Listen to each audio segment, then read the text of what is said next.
Hello friends, welcome to the GTU studies and the subject Material Science and Metallurgy from the third semester Mechanical Engineering and the chapter number 2. The topic from this chapter is crystal geometry, means first part of this chapter. So let me start this video lecture.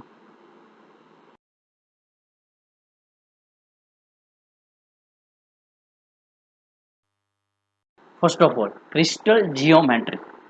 Geometric means structure and structure છે crystal structure ક્યારે કહી શકાય તો એના માટે crystal સ્ટ્રક્ચરની વાત કરીએ તો કોઈ પણ આપણે મટીરિયલ લઈએ એનું સપોઝ સ્ટ્રક્ચર આપણે વાત કરતા હોઈએ એ સ્ટ્રક્ચર તમે જો માઇક્રોસ્કોપ વડે ઓબ્ઝર્વ કરો તો એની અંદર ઘણા બધા એટોમ્સ હોય છે means there are number of એટોમ્સ અને એટોમ્સનું એરેન્જમેન્ટ સ્ટ્રક્ચર વાઇઝ છે એ કંઈક ડિફરન્ટ હોય છે હવે ઘણા બધા સ્ટ્રક્ચરની અંદર એટોમ્સનું એક પ્રોપર એરેન્જમેન્ટ હોય છે એક પ્રોપર પેટર્નમાં જ ગોઠવાયેલા હોય છે અને ઘણા બધા સ્ટ્રક્ચરની અંદર એ પ્રોપર એરેન્જમેન્ટમાં મીન્સ સરખી રીતે એક પેટર્નમાં ગોઠવાયેલા હોતા નથી તો આ રીતે આપણે સ્ટ્રક્ચરના ટોટલ બે ટાઈપ્સ લેશું કઈ રીતે first of all atomic arrangement એટલે શું તો એટોમિક એરેન્જમેન્ટ મીન્સ જે સ્ટ્રક્ચરની અંદર એટોમ્સ હોય છે એ કઈ રીતે એરેન્જ થયેલા છે મીન્સ એક પ્રોપર પેટર્ન બનાવે છે કે કોઈ ઇન્ડિવિડ્યુઅલી રીતે પોતે જ ગોઠવાયેલા છે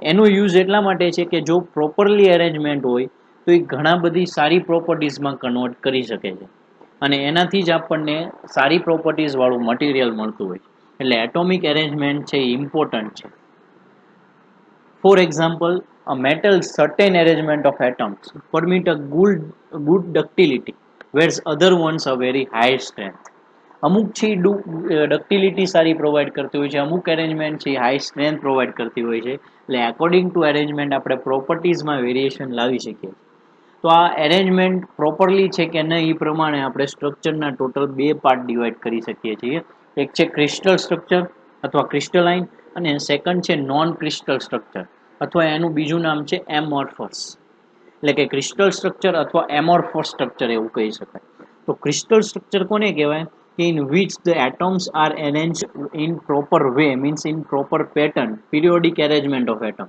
એટલે આપણે કહીએ ને કે સરખી રીતે લાઇનમાં એક સાથે ગોઠવાયેલા છે તો એને પ્રોપર એરેન્જમેન્ટ કહેવાય તો it is known as a crystal structure પણ ઇમ્પ્રોપર વેમાં કોઈ પણ રીતે આડીઅવળી રીતે જે ફિગરમાં ઓબ્ઝર્વ કરી શકો છો એ રીતે ગોઠવાયેલા હોય તો એને કહેવાય નોન ક્રિસ્ટલ ઓર એમોર્ફસ ફિગરમાં જો લેફ્ટ સાઇડ ક્રિસ્ટલ સ્ટ્રક્ચર છે જેમાં સિલિકોન અને ઓક્સિજન બંને ગોઠવાયેલા છે સરખી રીતે રાઈટ સાઈડ જુઓ તો એમાં પણ સિલિકોન અને ઓક્સિજન પણ ઇન્ડિવિડ્યુઅલ રીતે પોતાની રીતે જ એરેન્જ થયેલા છે બે ટાઈપ સમજ્યા પછી આખા એક સ્ટ્રક્ચરની અંદર નાના નાના જે પાર્ટ્સ હોય છે એના નામ શું હોય છે એની અંદર જઈએ તો એમાંનો સૌથી પહેલો છે lattice one lattice is an infinite array of points arranged regularly and periodically in two dimensions such that every point of the array has identical surrounding એટલે સપોઝ સ્ટ્રક્ચર છે એમાં લોટ્સ ઓફ એટોમ્સ છે તો એટોમ્સ છે એ પ્રોપર એક એરેમાં ગોઠવાયેલા હોય જેથી તમે એને કોઈક આઈડેન્ટિકલ સરાઉન્ડિંગ રીતે એને રિપ્રેઝન્ટ કરી શકો ડાયમેન્શન પ્રોપરલી આપી શકો જેને કહેવાય લેટાઇઝ એટલે કે each point of lattice is called lattice point or you can say as a smallest element atoms.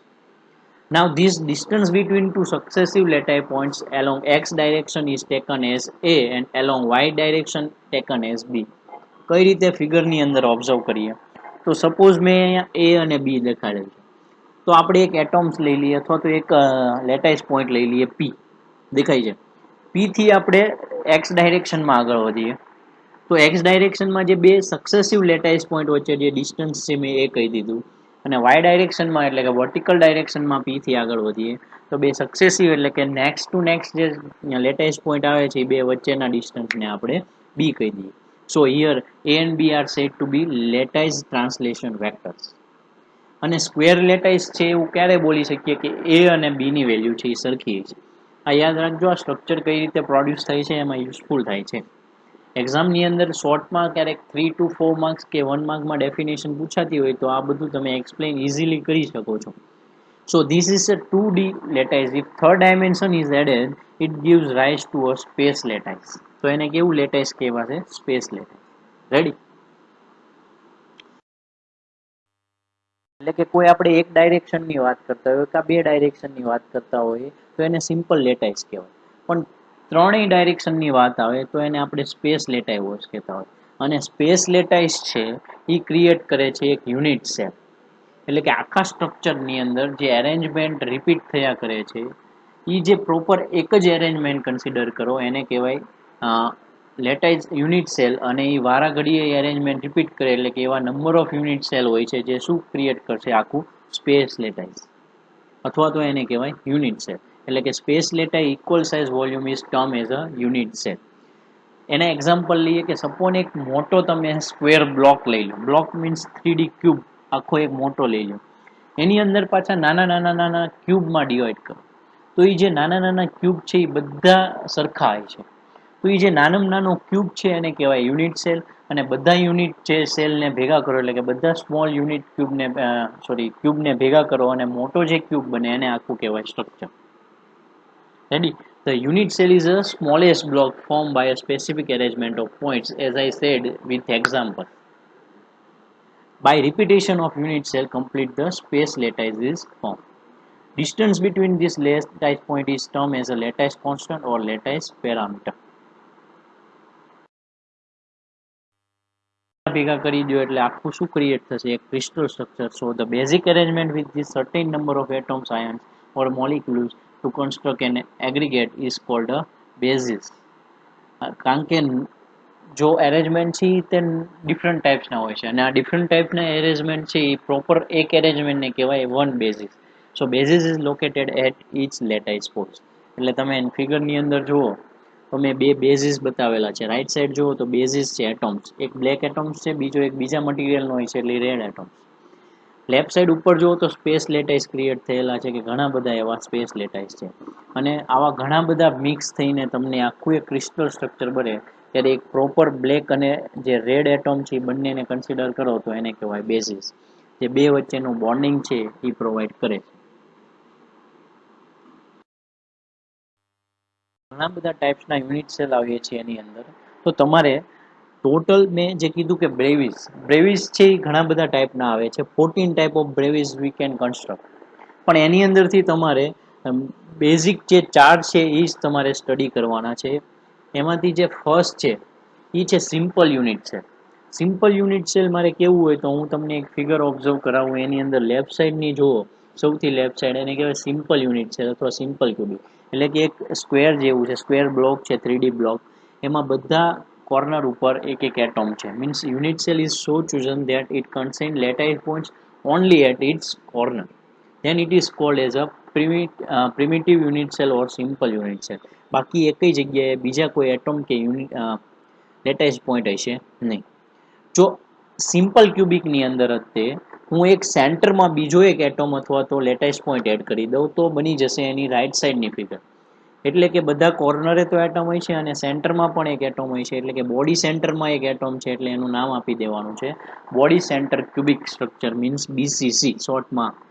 Almost 99% બધા BCC તરીકે યુઝ કરતા હોય છે, પણ એનું ફૂલ ફોર્મ યાદ રાખજો, બોડી સેન્ટર ક્યુબિક. હવે સેમ આ જે સેન્ટરમાં આપણે એડ કર્યો એટમ એની જગ્યાએ એ લઈ લો, કાઢી લો, સેન્ટરમાં નથી એડ કરો. એટલે કે 8 કોર્નરે તો છે, પણ હવે ક્યુબની અંદર ટોટલ કેટલા ફેઝ હોય? ફેઝ એટલે કે તમે સિમ્પલ એક એક્ઝામ્પલ લઈ લો, ક્યુબ લઈ લો કે પાસો, તો એમાં કેટલા નંબર આપેલા હોય? 6. એટલે કે એના 6 ફેઝ હોય છે. તો એ ફેઝના સેન્ટરમાં એક એક એક એક એટમ એડ કરી દો. સેન્ટરમાં હવે તમે એટમ એડ કરી દેશો તો જેથી કરીને બની જશે third figure. It is known as a phase centre cubic.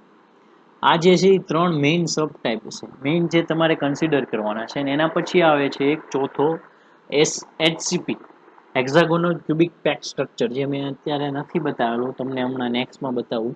આ જો 4 વસ્તુ છે એ તમને હું ડિટેલમાં નેક્સ્ટ વિડીયો લેક્ચરની અંદર સમજાવીશ કે એની માટે બેઝિક જે કેલ્ક્યુલેશન કન્સિડર કરવું પડે છે, મટીરિયલનું ઓબ્ઝર્વેશન કરવા, સ્ટડી કરવા, એ કઈ રીતે થાય છે. અત્યારે હું ખાલી તમને ઓવરવ્યૂ આપું છું કે આટલા ટાઈપ્સના બેઝિક સ્ટ્રક્ચર તમારે કન્સિડર કરવાના છે. તો આ થઈ ગયું FCC. અને મેં લાસ્ટ છે એ લેવામાં આવે તો એન્ડ સેન્ટર યુનિટ સેલ, જે સ્ટડી નથી કરવાનું, ખાલી એક્ઝામ્પલ માટે આપેલું છે કે જેના ઉપરના અને નીચેના ફેઝના સેન્ટરમાં ખાલી એટમ સેટ કરી દો, બાકી એક કઈ ફેઝમાં કે બોડીની સેન્ટરમાં એ કઈ એટમ હશે નહીં. Said there are total 14 types of Brevise letters. Total તમે ઘણી બધી ટાઈપની અરેન્જમેન્ટ કરો. તો સપોઝ હું તમને હવે એક ન્યુમેરિકલ કે એક્ઝામ્પલ સાથે હું સમજાવતો જાઉં, જેથી કરીને સમજાઈ જાય. એક ક્યુબ લઈ લો અથવા પાસો લઈ લો. તો તમારે ક્યુબનું કે પાસાનું સ્ક્વેર એક હોય આખો 3 ડાયમેન્શનલ સ્ક્વેર બ્લોક, તો એનું વોલ્યુમ લેવું હોય તો શું કરો છો? તો ત્રણેય એની સાઈડ સરખી હોય, એટલે કે એની જે વિડ્થ હોય આડી લેન્થ, અથવા એની જે અંદરની બહારની બાજુ હોય એ કહી શકાય, અથવા એની જે હાઇટ હોય એ ત્રણેય સરખી હોય. એટલે સપોઝ એને એ આપી દઈએ નામ, તો એ ક્યુબ એવું આપણે લઈએ છીએ. શું કામ? કારણ કે ત્રણેય સરખી હોય. હવે ત્રણેયને અલગ અલગ આપીએ, એટલે કે હોરિઝોન્ટલને એ કહીએ, વર્ટિકલને બી કહીએ, અંદર કે બહારની સાઈડ છે એને સી કહીએ, તો ક્યુબની અંદર A is equal to B is equal to C કહી શકાય. પણ આવું ક્યુબ જ ન હોય દર વખતે, ત્રણેય સાઈડના અલગ અલગ માપ પણ લઈ શકો. અથવા જે બે સાઈડ વચ્ચે એંગલ બને છે એ ક્યુબની અંદર 90 ડિગ્રી હોય, એ એંગલ કંઈક અલગ લઈ શકો. એટલે અલગ અલગ ટાઈપના સ્ટ્રક્ચર મળે, જેને કહેવાય બ્રેવાઇઝ. આવા આપણે 14 ટાઈપ્સ ઓફ બ્રેવાઇઝ લઈ શકીએ. આ તમારે ખાલી સ્ટડી ઓવરવ્યૂ લેવા માટે જ આવે છે. તમારે આની અંદર એક 1 બાય 1 ડીપમાં જવાની બહુ જરૂર નથી. આ થોડોક ઓવરવ્યૂ હું તમને દરેકનો આપતો જાઉં. જેમ કે દરેક એક સરખા જેટલા છે એ બધાને એક રોમાં મેં ડિવાઈડ કર્યા છે. ફર્સ્ટ રોમાં છે એ બધા સરખા કહેવાય, કારણ કે બધા ક્યુબિક છે. નીચેના છે એ બધા એક સરખા છે, કારણ કે ઇટ ઇઝ અ હેક્સાગોનલ ઓર ટેટ્રાગોનલ. નીચેના છે એ ઓર્થોમ્બિક છે. એની નીચેના છે એ બધા અલગ અલગ છે. એક રોમાં છે ભલે એક સાથે, પણ એ બધાનું અલગ અલગ કંઈક સ્ટ્રક્ચર છે. એ હું તમને ઓવરવ્યૂ આપી દઉં. સિમ્પલ જે ની અંદર ડીપમાં પણ સમજાવીશ, જેને કહેવાય simple cubic structure. Cubic structure ક્યારે પ્રોડ્યુસ થશે? જ્યારે તેમાં ત્રણેય સાઈડની લેન્થ જે મેં કીધું એ પ્રમાણે સરખી છે, એટલે કે A is equal to B is equal to C. હવે ત્રણેય સાઈડ વચ્ચેનો એંગલ, સપોઝ એ બી વચ્ચેનો એંગલ આલ્ફા હોય, બી સી વચ્ચેનો એંગલ બીટા હોય, અને એ સી વચ્ચેનો એંગલ ગામા હોય, તો ત્રણેય વચ્ચેનો એંગલ પણ 90 ડિગ્રી છે. એટલે જો A is equal to B is equal to C પણ હોય અને ત્રણેય એંગલ 90 ડિગ્રી હોય, તો એ કન્ફર્મ કેવું બ્રેવાઇઝ લેટાઇસ બનશે? ક્યુબિક. રેડી? હવે નેક્સ્ટ જઈએ કે હવે આપણે એક સાઈડ કંઈક અલગ લઈ લઈએ. ત્રણેય સાઈડ સરખી છે, એમાંથી એક સાઈડ અલગ લઈ લઈએ.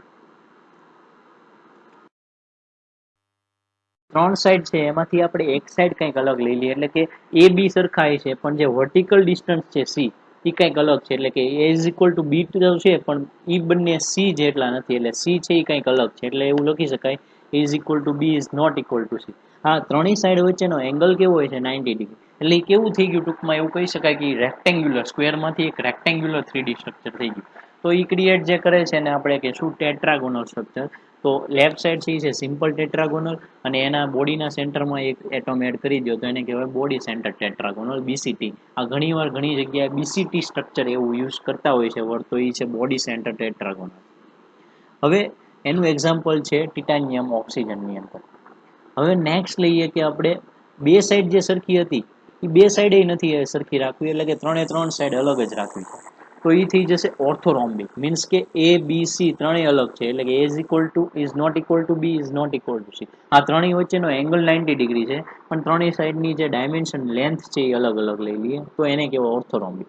તો લેફ્ટ સાઈડ છે એ સિમ્પલ છે, કારણ કે 8 કોર્નર ઉપર જ છે. બોડીના સેન્ટરમાં એડ કરી દો તો એને કહેવાય બોડી સેન્ટર ઓર્થોરોમ્બિક. પછી ઉપર નીચે ફેઝના એન્ડમાં ફેઝના સેન્ટરમાં એડ કરજો, બધા ફેઝમાં નહીં પણ ઉપર નીચેના ટોપ અને બોટમમાં, તો એને કહેવાય બેઝ સેન્ટર ઓર્થોરોમ્બિક. અને ફેઝના સેન્ટરમાં એડ કરી દો બધા ફેઝના સેન્ટરમાં, તો એને કહેવાય ફેઝ સેન્ટર ઓર્થોરોમ્બિક.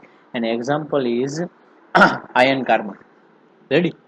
એટલે કે આ જે Fe3C છે એને આયન કાર્બનની અંદર સિમેન્ટાઇટ એવું પણ નામ યુઝ કરી શકો. હવે સ્ટ્રક્ચરમાં એંગલ છે બધા સાઈડ વચ્ચે 90 ડિગ્રી લેતા.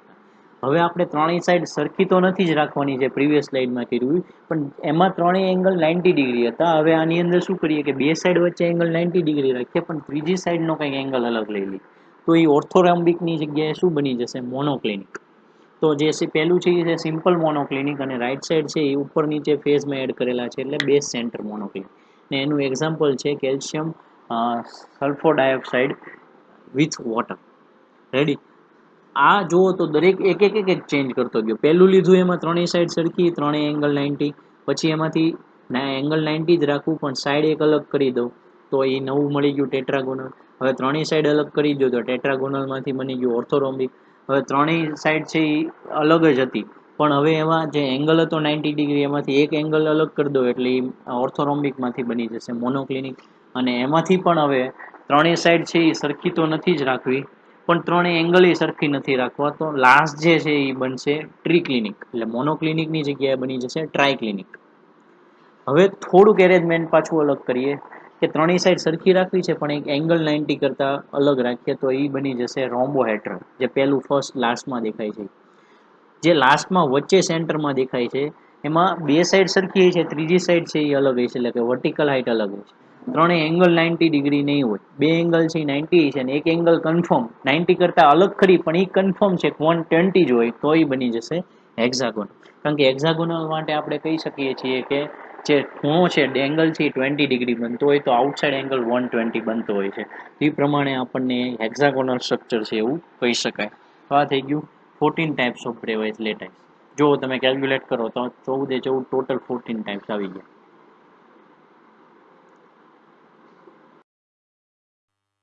Overall view of crystal structure જે તમને આ લેક્ચરની અંદર નેક્સ્ટ વિડીયો લેક્ચર સમજવામાં યુઝફુલ થશે.